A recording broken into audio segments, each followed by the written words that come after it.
So why are veterinarians so angry with the Tourism Cabinet Secretary Najib Balala after the death of the 11 rhinos? Wahiga Mwaura takes up that discussion right now on Quickfire. Wahiga. Thank you so much, Jackie. Joining me right now is Dr. Samuel Kahariri, the National Chairman of the Kenya Vet Association. Daktari, welcome to Friday Night. Thank you so much. Very quickly, and thank you for joining us today. In that statement that you released today, you're calling for the reinstatement of the wardens that were involved in the translocation. It was under their watch that Kenya lost 10 or 11 of the 700 remaining black rhinos that are in Kenya. Why would you make such a call? I want to correct you a bit. We are not calling for the reinstatement of the wardens. Our main concern is the veterinary doctors. To be specific. To be specific. Why? One reason is because looking at the cases and when the death started occurring, they initiated a postmortem and a serious investigation. They came up with a report, and they even hired the services of, they even requested the services of the University of Nairobi, and they came up with very good findings that the cause of death was due to salt poisoning.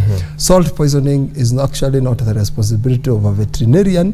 It is actually a natural calamity just like any other. Whose responsibility is it to assess the environment? There is a group of professionals within the KWS that are supposed to look at the environment where the animals are being translocated into, and if they find anything that causes alarm to them, they then raise the alarm to the veterinarians and ask them to suspend the migration.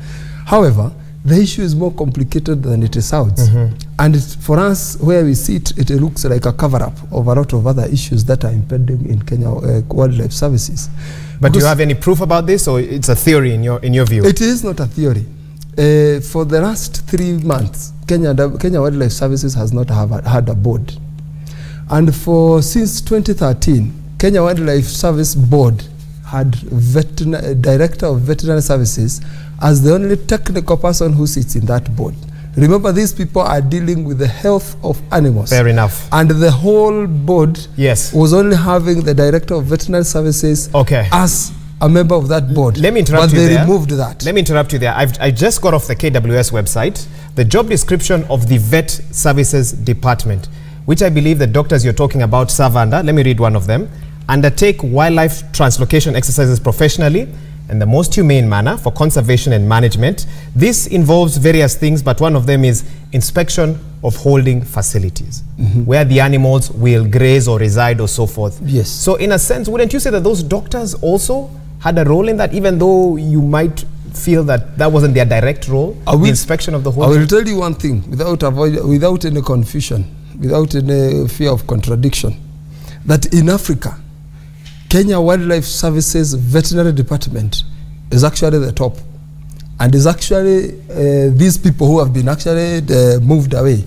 One of them was in charge of translocation, and his services are even sought by other countries within Africa. I don't think that's the argument or the discussion we're having now. The issue we're having now is why you say that specific personnel who have been suspended should be reinstated. Have you investigated? Yes, we do. Because where's your report? No, not quite an investigation as thorough as this one. CS Balala his team has investigated. He stands by that report. Yes. Where's your report? And we are saying the reports are totally similar, because they are saying the cause of death is salt poisoning.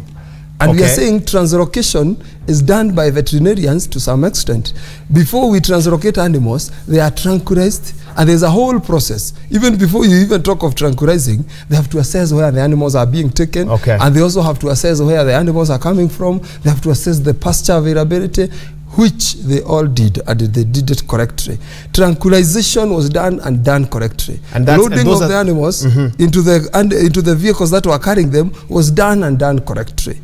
Offloading was also done and done correctly. It's the last part that... And now holding the animals for about 14 days to observe and for them to acclimatize in the new area was also done and done correctly. Fair enough. Yes. Last question to you, please, in one sentence. So then, who should be held responsible? The person who should be held responsible are the people who are supposed to do environmental assessment. Number two, remember there is no documented levels of salinity that can be tolerated by rhinos. Fair enough. And therefore, the veterinary doctors have got no reference point.